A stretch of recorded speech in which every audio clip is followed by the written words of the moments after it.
अयोध्या में हाहाकार। सुमंत खाली रथ लेकर अयोध्या पहुंचे। लोग दौड़ दौड़ कर पूछते, मंत्री व राम कहाँ है?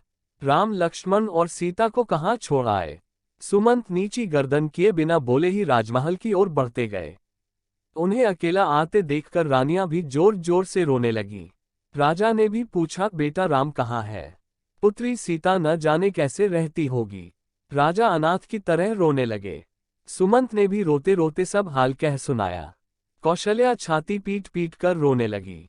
राजा दशरथ ने अपने अपराध के लिए कौशल्या से क्षमा मांगी। राम को अयोध्या से गए 6 दिन हो गए थे। तब से राजा दशरथ भी यूं ही पड़े थे। आधी रात होने को आई, तब उनका श्रवण कुमार के पिता द्वारा दिए गए शाप की याद आई। उन्होंने कौशल्या से कहा, एक बात मैंने तुमको अब तक नहीं बताई, आज बताता हूँ। हमारे तुम्हारे विवाह के पहले की घटना है। एक बार वर्षा ऋतु में सरयू नदी के किनारे में शिकार खेलने गया। उन दिनों शब्दभेदी बाण चलाने का मुझे बड़ा शौक था। अंधेरा हो चला था, एकाएक नदी में से हाथी के पानी पीने की सी आवाज आई। उसी को लक्ष्य करके मैं बाण चला दिया। तभी मनुष्य के तड़पने की आवाज आई। मैं घबराया हुआ वहां पहुंचा तो देखा कि एक तपस्वी बालक घायल हुआ कराह रहा है। पास में एक घड़ा भी पड़ा है। वह रोते रोते बोला, मेरे अंधे माँ बाप प्यासे उस आश्रम में बैठे मेरी राह देख रहे होंगे, कृपा कर उनके लिए पानी लेते जाए। इतना कहकर उसने दम तोड़ दिया।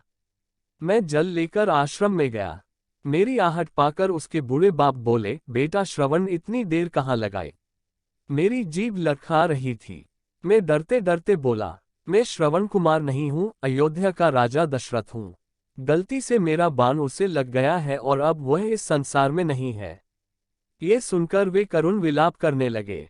मेरे साथ वे नदी के तट तक आए। उन्होंने पुत्र को जलांजलि दी और मुझे शाप दिया, हे राजन, पुत्र के वियोग में जैसे आज हम मर रहे हैं, वैसे ही तड़प तड़प कर तुम भी मरोगे। और उन दोनों ने उसी समय प्राण त्याग दिए। कौशल्या, लगता है उस शाप के सच होने का समय अब आ गया है। मेरे प्राण मानो कोई खींच रहा है। हाय, मैं मरते समय प्यारे पुत्र का मुंह भी न देख सका। मैं बड़ा अभागा हूँ, अपने किए का फल भोग रहा हूँ। हा राम, कहते हुए दशरथ ने प्राण त्याग दिए। रानियां राजा के बलपौरुष का वर्णन करती हुई करुण स्वर में विलाप करने लगी। मंत्रियों ने राजा के शव को तेल से भरे कड़ाह में रखवा दिया। फिर मंत्रिपरिषद ने विचार करके भरत को बुलवाने का निश्चय किया। हवा की गति से चलने वाले घोड़ों पर दूत भेजे गए। उनसे कह दिया गया था कि कैकेय देश में पहुंचकर केवल इतना कहें कि आवश्यक कार्यवश गुरु ने भरत को तुरंत बुलवाया है। ननिहाल में भरत का मन उचट रहा था। तरह तरह की बातें उनके मन में उठती थीं। जैसे ही उनको दूत का संदेश मिला, वे नाना मामा से विदा लेकर शत्रुघ्न के साथ अयोध्या को चल पड़े। नदी पर्वत लांघते हुए 8वें दिन वे अयोध्या आ पहुंचे। नगर में चारों ओर सन्नाटा था। बाजार बंद थे। नगरवासी भरत को देखकर मुंह फेर लेते थे। भरत घबराए हुए अपनी माता के महल में गए और ननिहाल का कुशल समाचार बताकर पिता और भाई राम के बारे में पूछने लगे। कैकेयी ने हंसकर कहा, तुम्हारे पिता तो स्वर्ग चले गए, वे इस पृथ्वी का सुख भोग चुके थे, उनके बारे में चिंता न करो। भरत फूट फूट कर रोने लगे। फिर उन्होंने पूछा, भाई राम कहाँ हैं? कैकेयी ने हंस हंसकर अपने वरदान तथा राम लक्ष्मण और सीता के वन जाने की सारी बातें कह सुनाई। वह बोली, बेटा भरत, मैंने तुम्हारे लिए ही सब कुछ किया है। अब चिंता छोड़कर अयोध्या की राज्य लक्ष्मी का भोग करो। भरत को माता पर बड़ा रोष आया। वे बोले, पापिनी, तूने ये क्या किया? इक्ष्वाकु वंश की तूने नाक काट दी। ऐसा ही करना था तो मुझे जन्मते ही क्यों न मार डाला। इस बीच राज्य के मंत्री भी वहां आ गए थे। उनके सामने भी उन्होंने कैकेयी को बहुत भला बुरा कहा। वे बोले, मंत्रियों, आप भी सुन लें, मेरी माँ ने जो कुछ किया है उसमें मेरा कोई हाथ नहीं, मैं शपथपूर्वक कहता हूँ। ये कहकर भरत तुरंत ही माता कौशल्या के पास चल दिए और उनसे लिपटकर बच्चे की तरह बिलखकर रोने लगे। माता ने उन्हें धीरज बंधाया।